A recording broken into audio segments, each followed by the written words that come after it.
Hello, fourth graders. This is Mr. Sykes at Birchview Elementary, and I'm here today to help you with Lesson 2.2.1, Sketching Multiplication Arrays. In this lesson, our learning target is to model a multiplication problem by sketching rectangular arrays.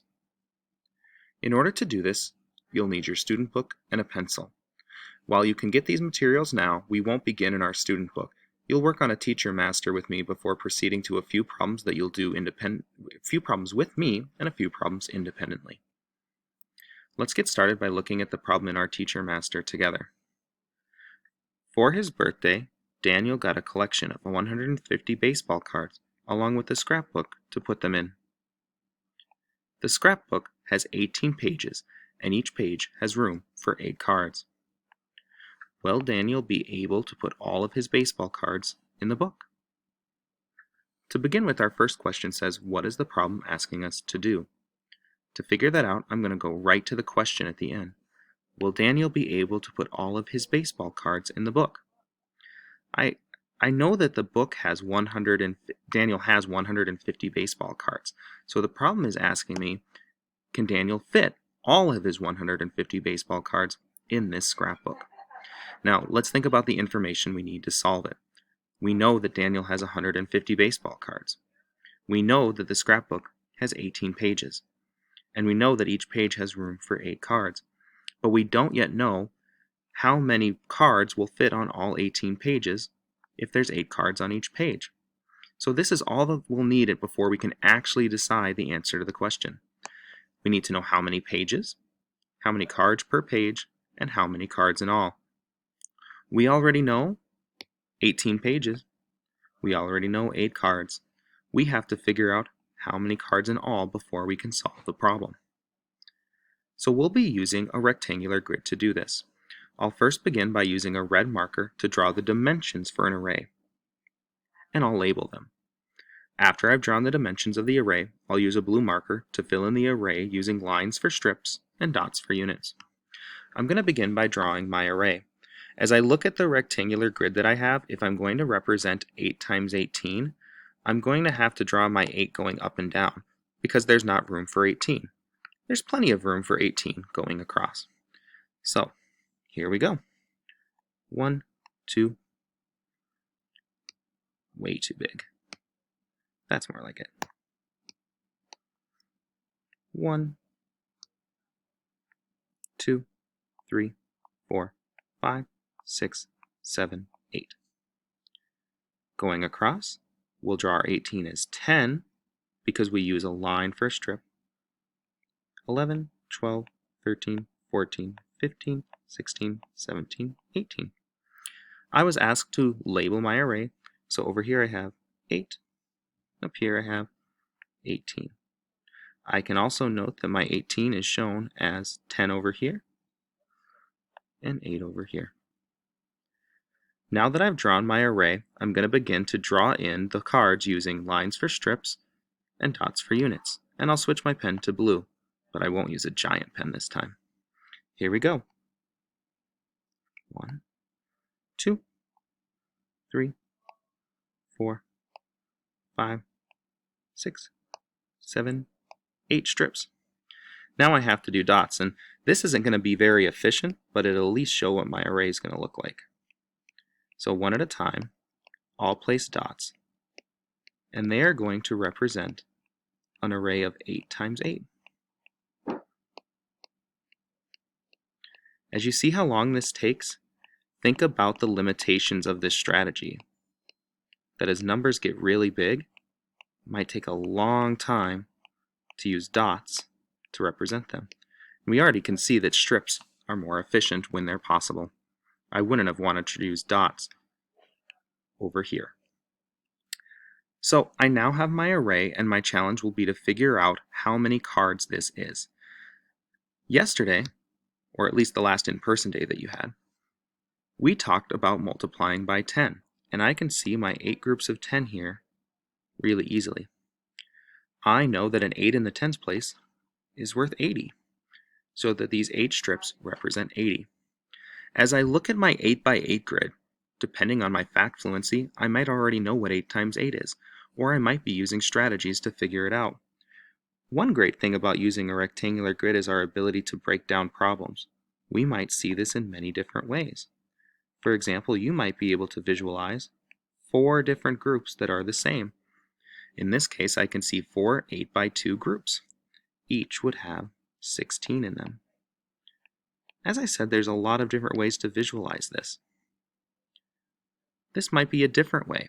It's possible that you were able to visualize the 80 for 8x10, but instead of viewing groups of 2, you were able to group groups of 4.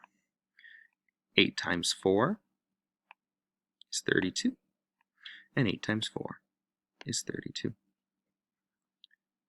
You may have even worked with a friendly number like 5.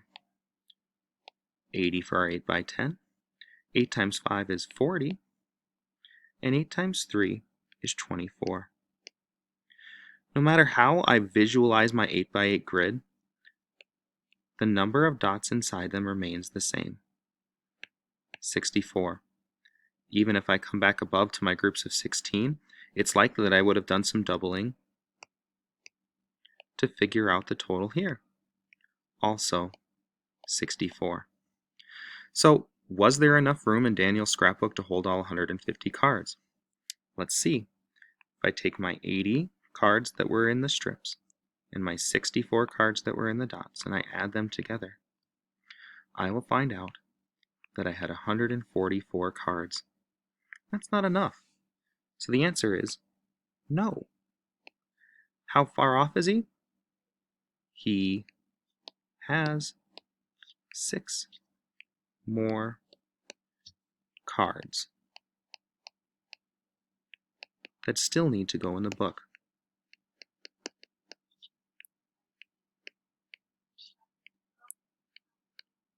So now that I've answered my problem and worked through using a rectangular array or a sketch, we're going to see how this might look for a different problem. So down here, we're going to use a rectangular grid for the problem 23 times 5. And some of the steps that are done here, we're going to be using later as we continue to use sketches to build rectangular arrays. So 23 times 5, I'm going to represent the array first.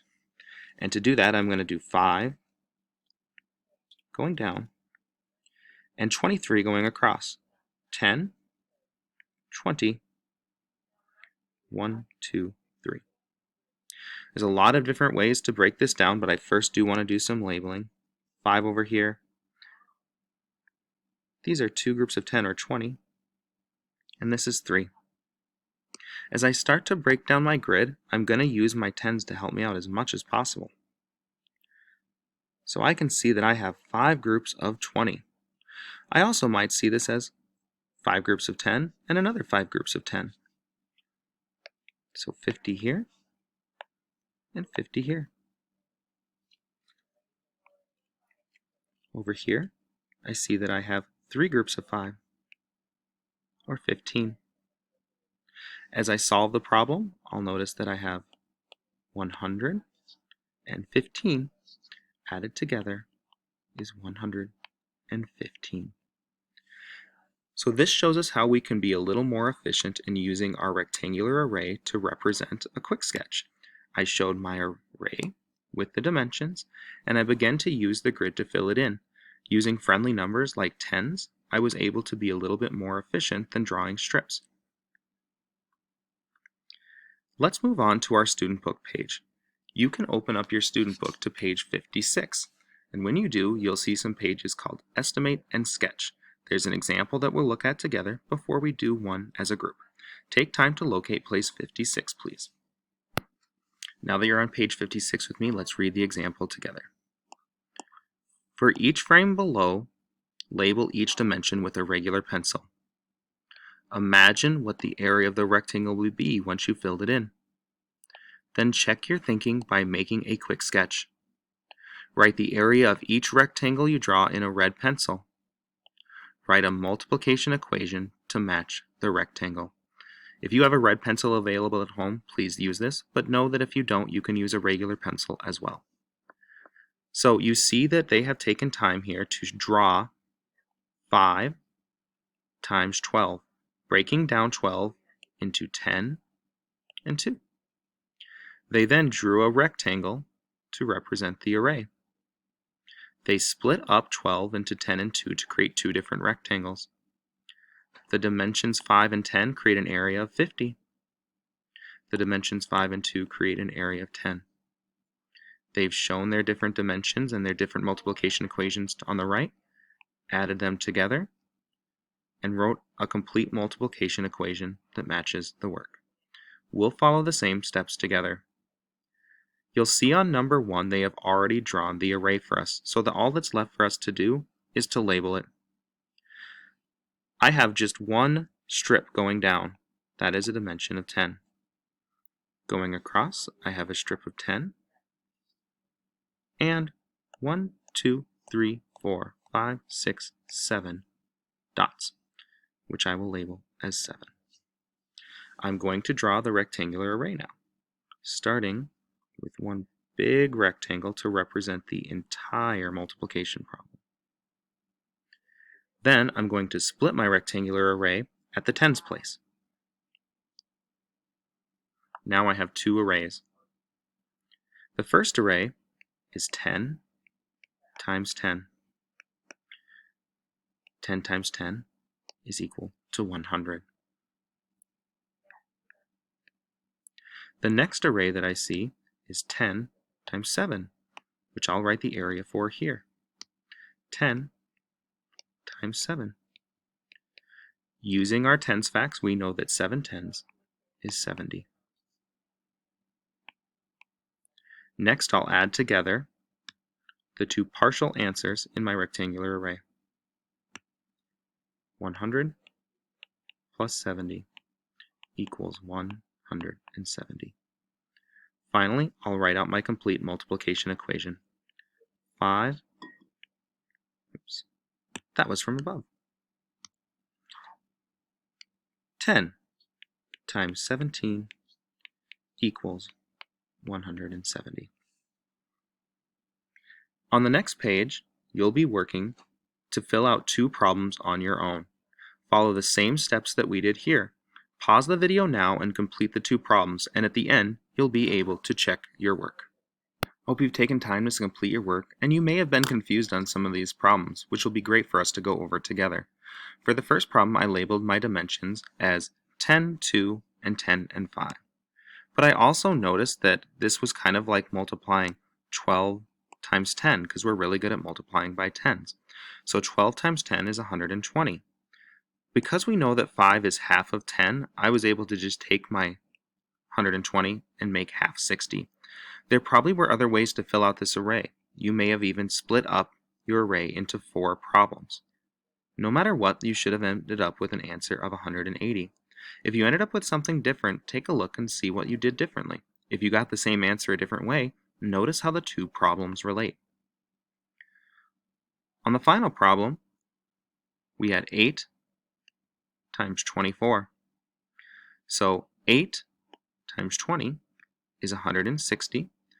You may have split this up into 80 and 80 to notice that. And 8 times 4 is our basic fact of 32. When we add together 160 and 32, we get 192. So at the bottom, I've written out my equation this way. Once again, if you created your grid in a different way, notice how you arrived at the same answer. And if you arrived at a different answer, see if you can figure out the mistakes that you made along the way. We'll be working a lot with these strategies over the next couple of weeks as we work to build more efficient ways to do larger multiplication problems. So know that even if you're a little confused today, we're not quite at a place where we're supposed to have mastered this skill yet. But we'll keep working together as we try to model multiplication problems by sketching rectangular arrays. Hope you had a great lesson today, 4th graders. Have a good day.